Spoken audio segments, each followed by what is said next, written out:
I want to thank you guys for tuning into this podcast. We're going to be talking about bullying. We're going to talk about children and youth. We're going to share statistics. We're going to jump into solutions and specifically an anti-bullying bylaw with a restorative approach. Podcasting from Lethbridge, Alberta, Canada. This is connecting your community, building community through unity.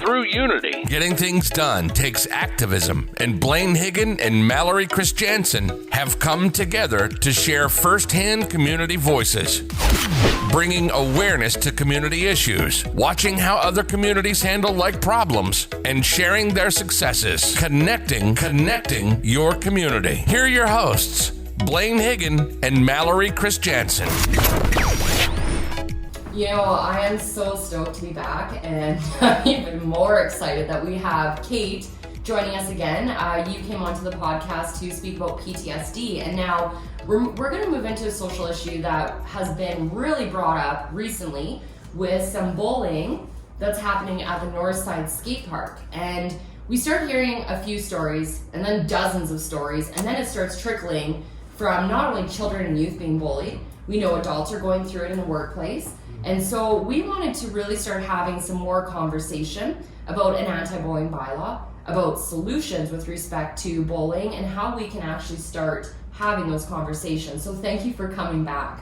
So like I was sharing, social media is getting flooded with so many public stories about what's happening at the Northside skate park. And you know, Bikers Are Buddies gets in, and they're now doing some mentorship and even somewhat of just patrols around, making sure that kids feel safe. So before we get into it anymore, can you give us the definition of what bullying actually is? Yeah, sure. From a policing perspective, of course, that's where I'm coming from. The definition of bullying in my mind, there's a few different components to it. So there has to be sort of a perceived imbalance of power. So there's a power differential.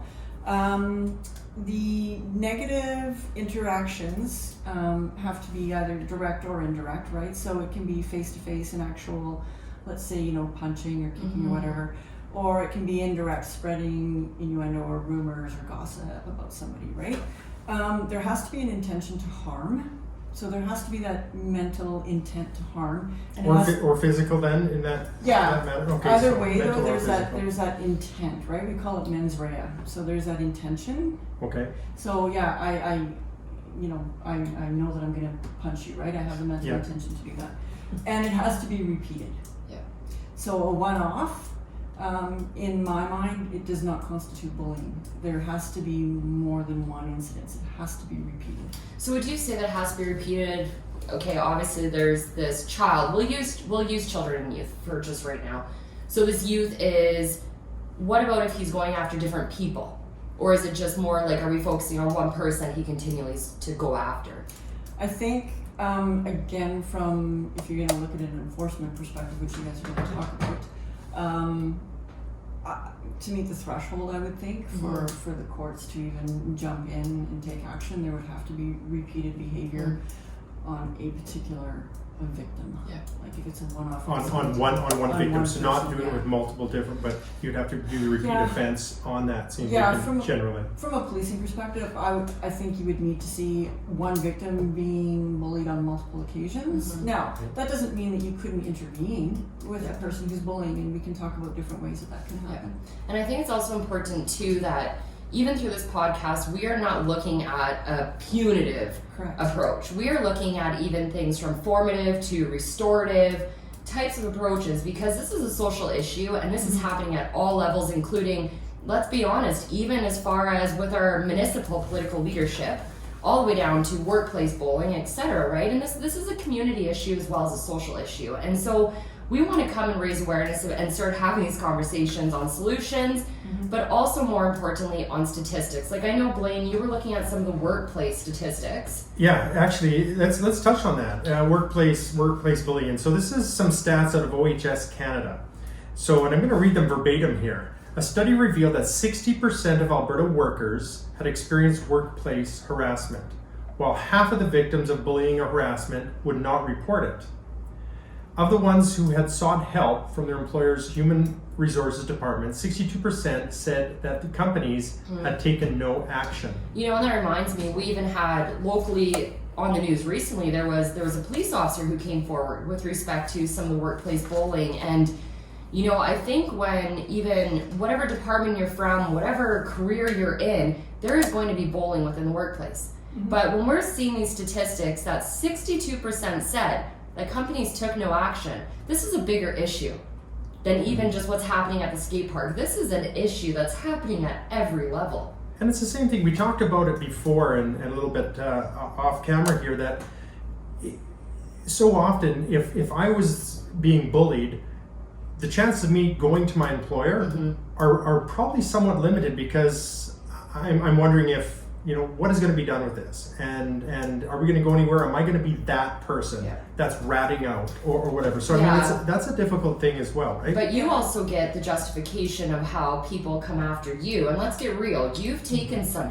hits, and that's bullying, that's slander, that's everything, and it's justified. Well, you're a politician, you should be ready to take this. No, I don't think anyone, for some of the things that I've read that people have posted, not cool. And I know you can laugh about it, that's good, but when you see that, it trickles that negativity. True. And it's bullying, in my opinion, right? So it does, for sure. Yeah, it comes down to the culture too of the organization. Absolutely. Right? I know a lot of agencies, organizations, institutions in Lethbridge have a very robust, respectful workplace policy. So I think, you know, just as it was at the school, right, and we can talk about that, but there's a culture, so it needs to come from the top down.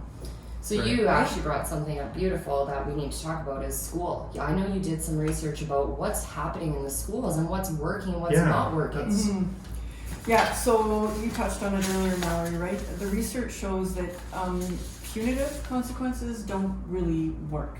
Right, so there's the punitive versus the formative consequences, and so there's a program that I think Public Service Canada is hoping more schools will begin to adopt, and it's called the Whole School Approach, like WHOLE, Whole School Approach.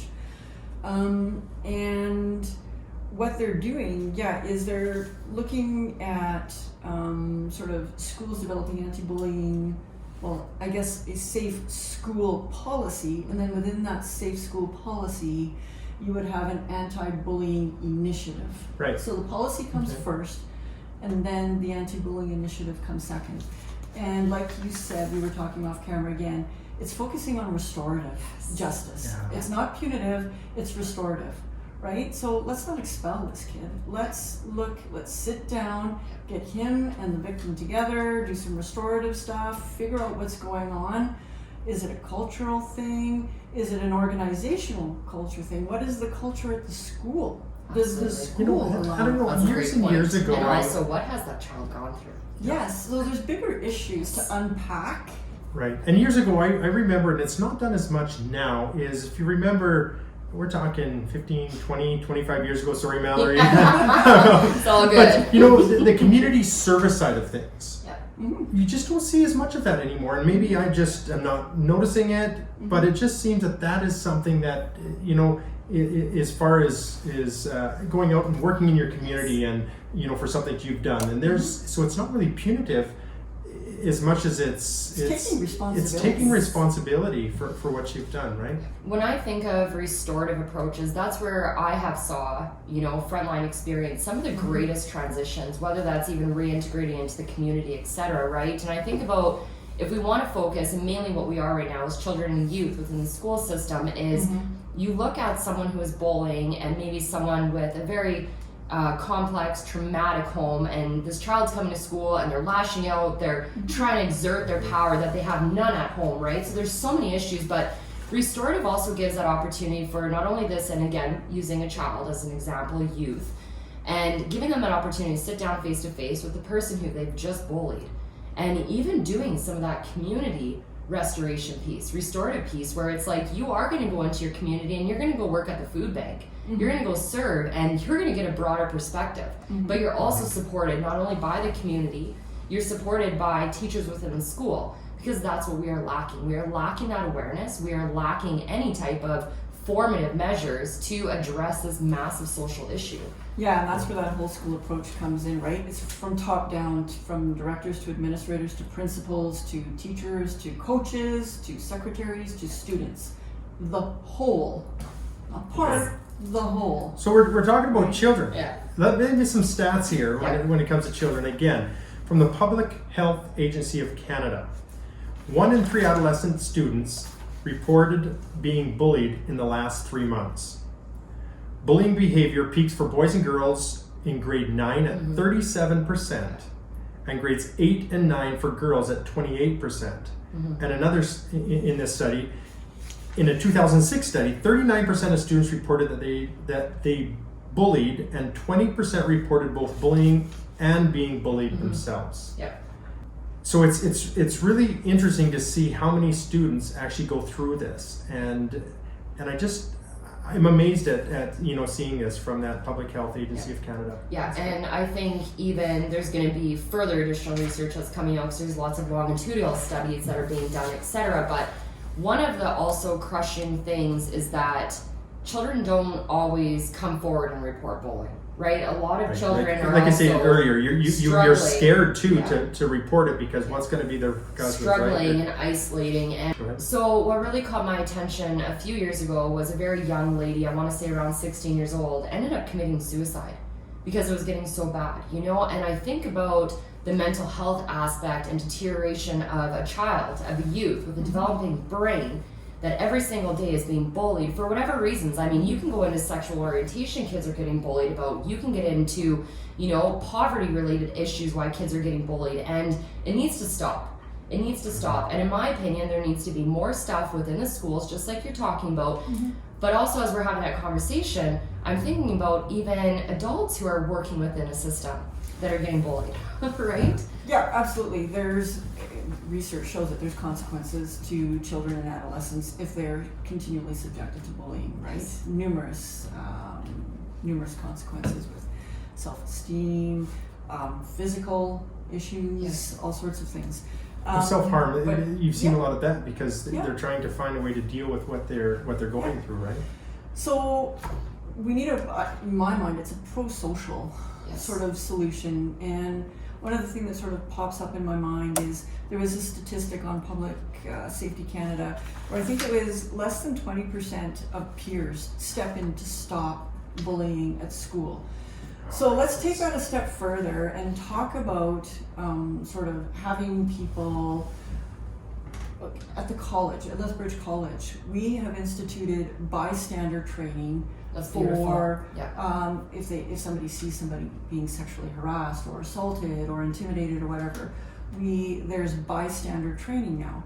So I think we need to focus beyond the victim and the bully, right? And again, bring it more holistic, right? And train people to step in and intervene. Do that bystander training. How many times do we see videos out there of kids, filming someone getting beat up, and they all pull up their cameras. They're not stepping in, saying, "What are you doing?" They're actually filming and saying, "Do that, hit them harder, do this, do that," and they've got all of them filming with their phones and not stepping in. It's terrible. It's terrible for sure. One thing too is, even as we're just conversing about this, is no one is too young to do that bystander training, right? And I think we are almost trying to pretend that this isn't as big of an issue as it is. But as someone who is getting messages constantly since the original post about the bullying, dozens and dozens of parents are coming forward saying that this is an issue at every level, not only at the schools, not only in public settings, that we need to have and find out what solutions are actually going to work. So on that note, let's take a break and let's come back and talk about some solutions. This is Connecting Your Community with Blaine Higgin and Mallory Christiansen. We'll be right back after these messages. Audio? Electronics? Try Smith's Audio, 13th Street North. You need the best sound? Yeah, you gotta try Smith's. Smith's Audio, 13th Street North. Electronics simplified. So I had the honor of talking to various different professionals within the community, and one professor actually said to me, Mallory, there needs to be better early intervention. That would be an amazing solution, and that also covers even just talking about the awareness and stuff around the bystander and how to act. But while you were doing your research, Cate, what else and what other solutions did you find? The big one that I found was this, the whole school approach, right? And again, I mean, we've kind of already talked about it, so I don't want to repeat myself, but getting that awareness and education into the schools early to change attitude. And when you change the attitude, you can change the behavior, right? You know, there are other things that you can do. For example, I know that you've done some research into bylaws and stuff like that. And I don't know if you want to talk about that or not, but I think for me, the big thing is stepping back from that sort of punitive approach, training people to intervene, and getting them at a younger age to sort of start educating them on what bullying is and why preventative side of it's things, wrong. obviously, right? Yeah, and what to do if somebody does bully you, and we as parents can teach our kids that as well, right? So it can be at the schools, but I think maybe there also should be some family conversations Absolutely. as well. Yeah, and that's even part of the restorative approach too, is not only involving, let's say, the youth on youth, but also even bringing in the families, right? Mm-hmm. That's part of restoration. Because you don't know what the family dynamics are, right? Exactly. And for the most part, there could be something behind the behavior of the bully, right? Yeah. And I'm just vividly remembering Lee Main. When Lee Main came on and talked about the classes that he offers, it's not only as a result of, teaching children self-defense should they ever have to use it, but it's also standing up for yourself. So once the comments started flooding in, one of the solutions, which then started a new wave of conversation, was the anti-bullying bylaw. Okay, so I'm thinking, what is this? I've never even heard of an anti-bullying bylaw, right? And so I started doing some research. I'm like, wow, and I'm reviewing different anti-bullying bylaws, not only within our province, but also within Canada and then an international level. The most, I want to say, greatest bylaw that I did see was Chestermere. Chestermere's got a really good Chestermere bylaw. had an actual very positive approach to anti-bullying. And, I think even just having some communication with the counselors out there to see what's working and what's not working, because you use that opportunity to, should it be brought up for a motion to start looking at, you want to find out what's working and what's not. So I know you did some research about it. About the Chestermere bylaw? It's got a fairly good definition. It has kind of restorative components to it, actually.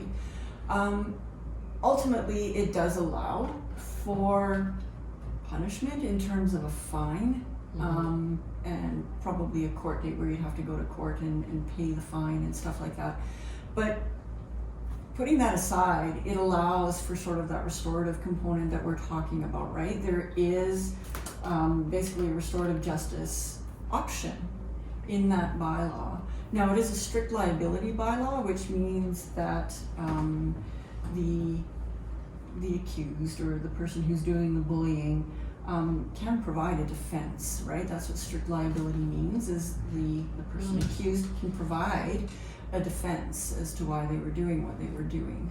We were talking a little bit about this earlier as well, and how we thought, is it a school approach? Is it a community approach?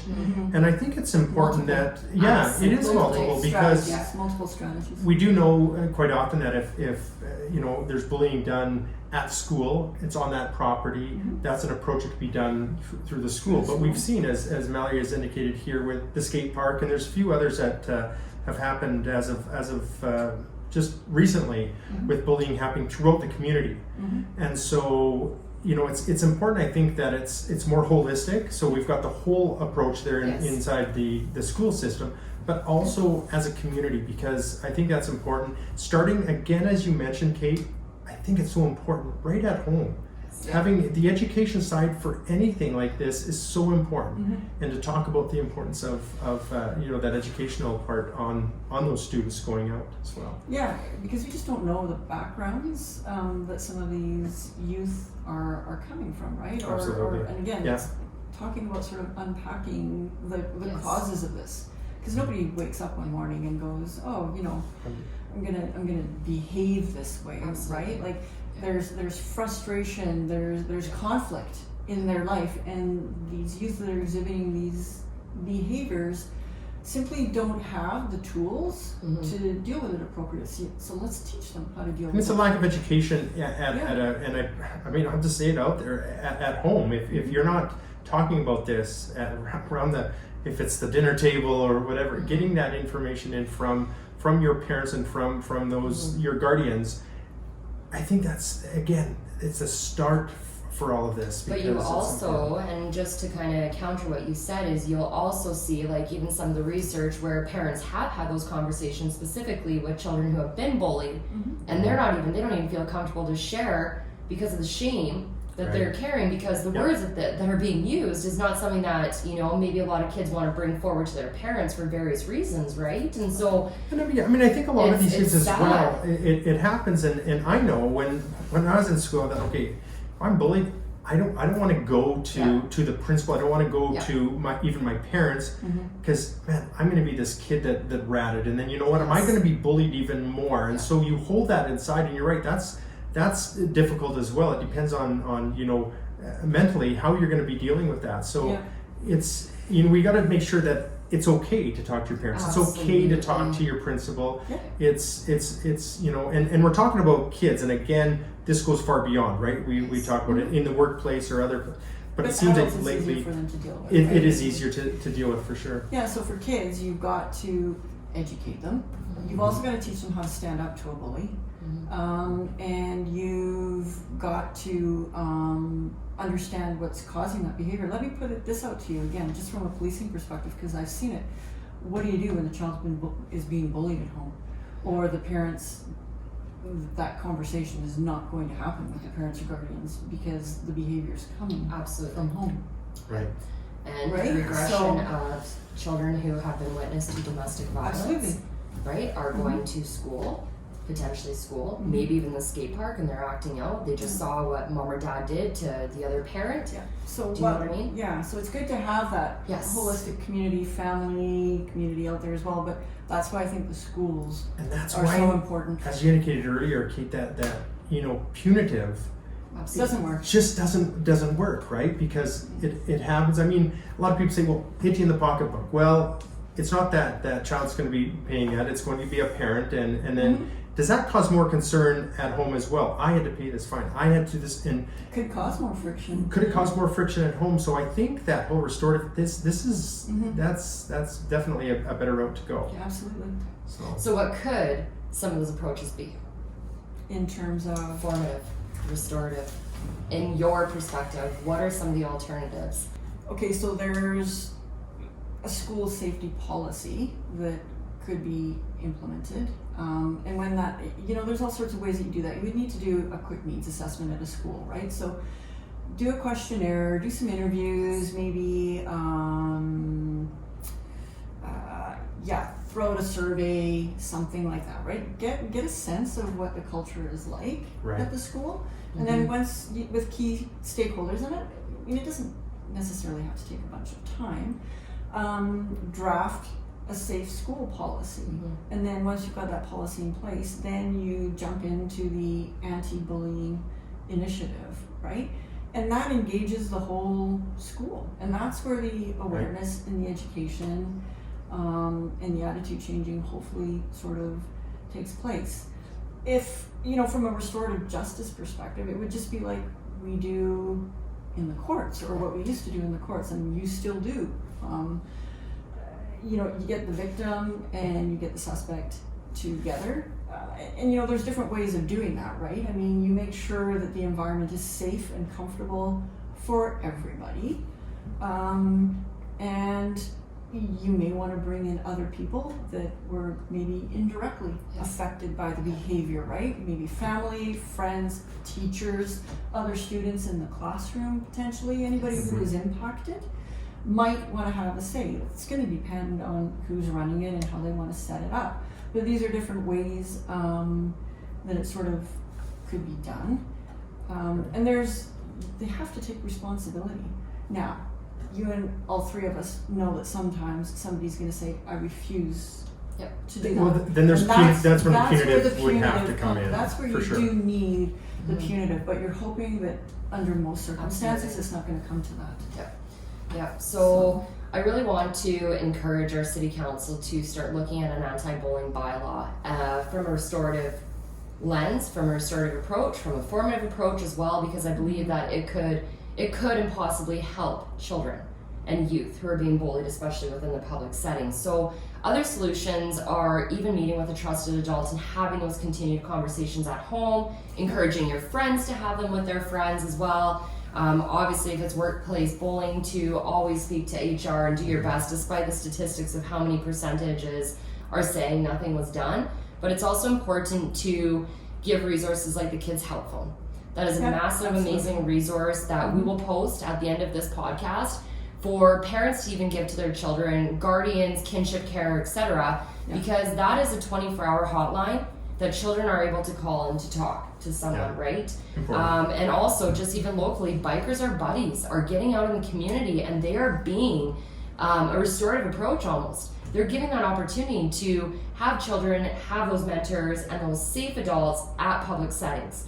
So before we close, is there anything else that you guys want to say? I just, you know what, I think we've covered a lot of it, and we could go on for so long. And that's why I'm like, we got that's why I think it's important, as we talked about earlier, of not just at a school level, because that's something that is controlled through you know, the provincial guideline. I mean, it'll be done that way, right?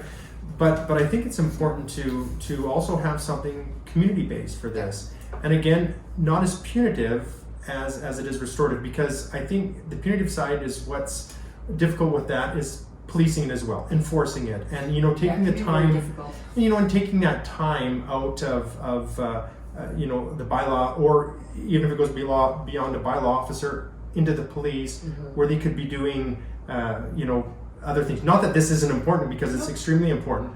But I think the restorative side is quite important there. Yeah, and I think it's one of those things where it hasn't yet escalated right into criminal behavior. So let's try and come at it from a different angle. Education. And it's a positive intervention. Now, just before we close, Blaine, I know, and I have read a lot of things that people have said about you, about myself, you know, all over social media. The bullying and the slander that has happened to both of us for standing up, and the inability for people to just simply let others have their own opinion. There's no such thing with some individuals to agree to just disagree, which is okay. That's okay. You know, I've lost countless friends as a result for simply standing forward with a picture with Rachel Harder, because my ideology should not match a woman who has stood up for amazing change in our country. You know, but I think we also need to talk about how high these levels go, right? Because we have adults bullying each other, okay, with kids at home. You're seeing the ripple effect. Well, you're seeing how easy it is to get behind a keyboard, right? Get behind a keyboard and bully, and that happens so much, and especially these last 10 years. Cyberbullying is huge. It's a whole different podcast. And I don't know how to you know, attack that, but I think if we do it within the schools and a community, that there's going to be a start to, again, I mean, I'm a broken record, but education. Let's start educating on you know, bullying, and try to, you know, get some guidelines going forward from that. There's a lot of people that struggle with mental health, right? And there's a lot of people who have killed themselves as a result of bullying. That is an issue in itself.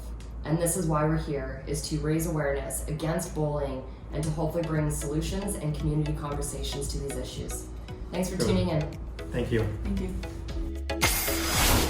You've been listening to Connecting Your Community with Blaine Higgin and Mallory Christiansen. Join us next time as we continue to discuss community topics and how all of us together can make a difference. Remember, there is no community without unity.